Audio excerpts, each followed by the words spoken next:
Welcome to Tax Smarts Unlocked, the podcast for individuals and small business owners looking to conquer the tax landscape with confidence.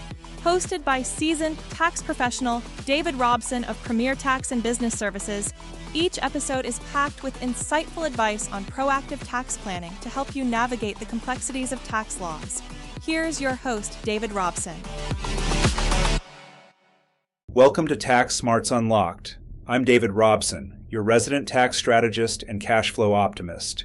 Today we're unpacking tax deferral, perfectly legal, incredibly useful, and often misunderstood. Deferral is about timing, not avoidance. We shift when income is recognized or when deductions land within the rules to keep more cash in your business today. Why does that matter? Because of the time value of money. $1 not remitted to the IRS this quarter can hire talent, knock down debt, or buy inventory that turns into $2 later. Done right, deferral compounds your working capital without adding risk. Think of it as an interest-free loan from the government, managed by a pro who knows the guardrails. Here's the business case. Deferring $80,000 of taxable income at a 32% rate keeps roughly $25,600 in your bank account until next year. Put that to work paying down a line at 9%, and you save about $2,304 in interest. Reinvested in ads that convert at a conservative 3x return, and that same cash could generate $76,800 in revenue before tax. Or deploy it for a key hire 2 months earlier, pulling forward delivery capacity and customer satisfaction. Deferral amplifies optionality. It's fuel for momentum, especially when borrowing is expensive.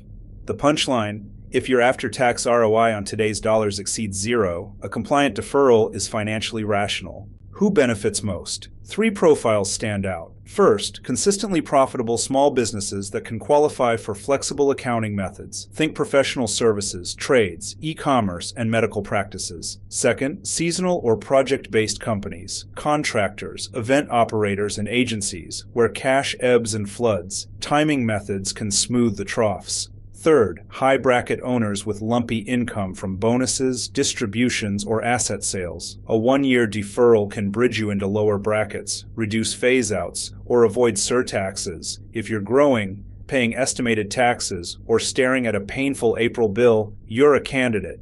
The caveat: deferral requires forecasting, documentation, and discipline. No hand-waving, no "I'll fix it at year-end." Let's start with accounting methods, the foundation. Many businesses under the Inflation Index Small Business Threshold can use the cash method, avoid Section 263A uniform capitalization, and get relief on inventory. For 2026, that gross receipts test is indexed. Check where you land, because qualifying opens doors. Under Section 471C, qualifying taxpayers can treat inventory as non-incidental materials and supplies, or conform to their book method, often accelerating deductions. Prepaid customer income, Reverend Proc E's 2004-34, lets eligible taxpayers defer a portion of certain advance payments to the next year. If you're stuck on accrual or using unfavorable methods, a Form 3115 method change can unlock deferral, sometimes with a favorable Section 481A catch-up. Next, income timing. The constructive receipt doctrine says income is taxable when it's credited to your account, set apart, or otherwise made available without restriction. Translation: don't park checks in a desk drawer on December 30th and call it planning.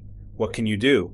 Adjust invoicing cadence so December work invoices on January sue when appropriate. Use payment terms that align with delivery milestones. Consider merchant processor settlement timing and deposit cutoffs. For asset sales, the installment method can spread gains as you collect principal, though watch exceptions for depreciation, recapture, and inventory. Above all, document business purpose and keep communications consistent with how and when you actually perform. On the deduction side, the repairs versus improvements rules matter. Routine maintenance and many repairs are currently deductible. Betterments, restorations, and adaptations get capitalized and depreciated. The de minimis safe harbor allows expensing low-cost items up to a per-invoice or per-item threshold, higher if you have an applicable financial statement, when you follow a written policy. For prepaids, the 12-month rule generally lets you deduct amounts that don't extend beyond the earlier of 12 months or the end of the next tax year. Think insurance, software, and some licenses, and don't forget accountable plans. plans. Reimburse yourself and your team for business expenses with receipts and timely reporting to avoid payroll tax leakage. Depreciation is where timing can roar. Section 179 lets you expense eligible equipment, software, and some improvements up to annual limits, phasing out as purchases increase. Bonus depreciation provides an immediate write-off for qualifying new and used assets with a recovery period of 20 years or less, though it's phasing down under current law, so modeling matters. A cost segregation study can reclassify components of a building into shorter life property, unlocking 179 and bonus where available.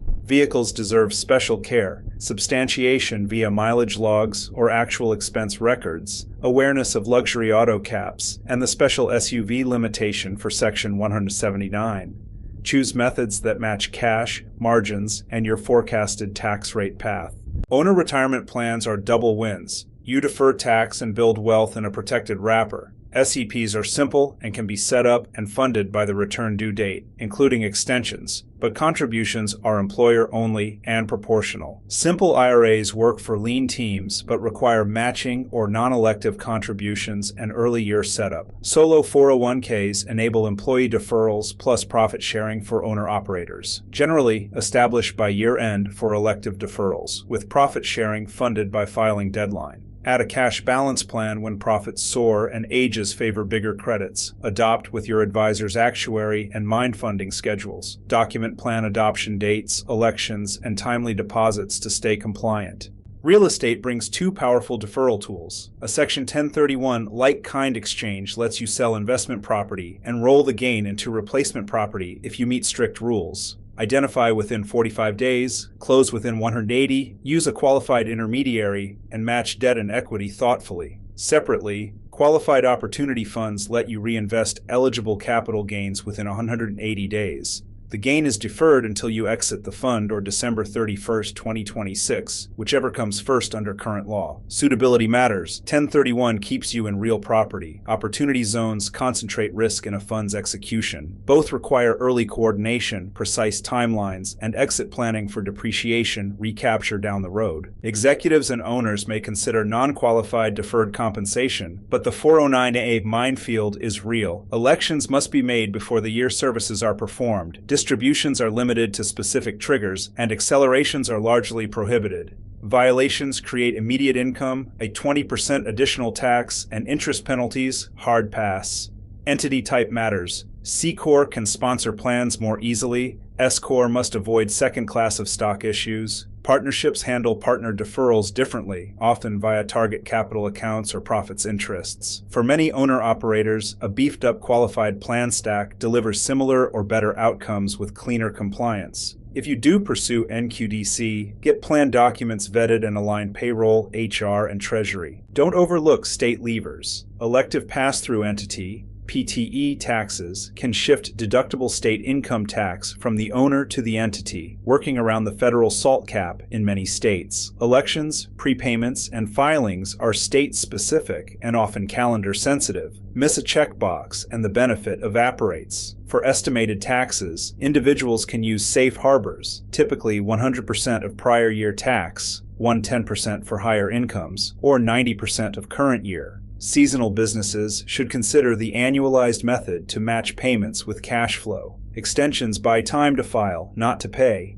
Aim to cover at least 90% to avoid penalties and avoid starving operations with surprise balances. Common pitfalls can undo great plans: sham timing, side letters, and backdating invite audits. Related party traps under Section 267 delay deductions until the other side recognizes income. Prepaid expense limits are real. Passive loss rules can cage rental or business losses. Watch AMT, the net investment income tax, and state quirks. Model future tax rate risk and depreciation recapture when you sell. Now a few quick wins. A contractor switched to the cash method in 471C, freeing $180,000 of cash in year one via a Form 3115. A cost seg on a 1.2 matters building unlocked six-figure bonus depreciation. A solo 401k plus cash balance plan sheltered $225,000. An installment sale cut the year one gain by 70%. Let's land this with an implementation roadmap you can actually follow, starting today, confidently. Step 1. Forecast. Build a rolling 12-month tax and cash projection with your CPA so you see brackets, phase-outs, and estimates before they hit. Step 2. Pick levers. Methods, income timing, deductions, depreciation, retirement, and state elections, matched to goals and cash needs. Step 3. Document.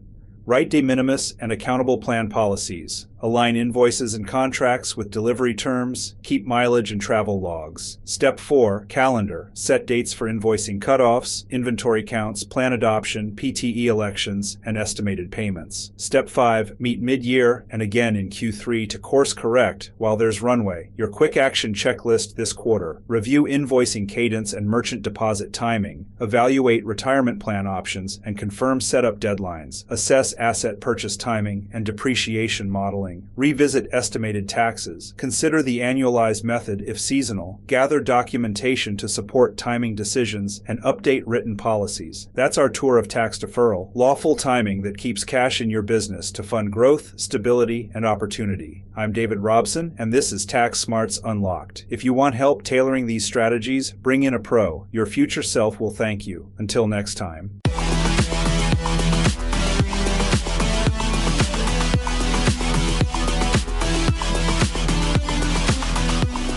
Thank you for joining us on Tax Smarts Unlocked, the ultimate podcast for individuals and small business owners ready to conquer the tax landscape with confidence. Hosted by seasoned tax professional David Robson of Premier Tax and Business Services, each episode has been carefully crafted to provide you with insightful advice on proactive tax planning. By adopting a smarter tax approach, you can focus on what you do best, growing your wealth and your business. We're here to guide you every step of the way. Don't miss an episode. Subscribe to Tax Smarts Unlocked on your favorite podcast platform and unlock the secrets to confident tax planning. Remember, it's time to take control of your taxes and unleash your full financial potential.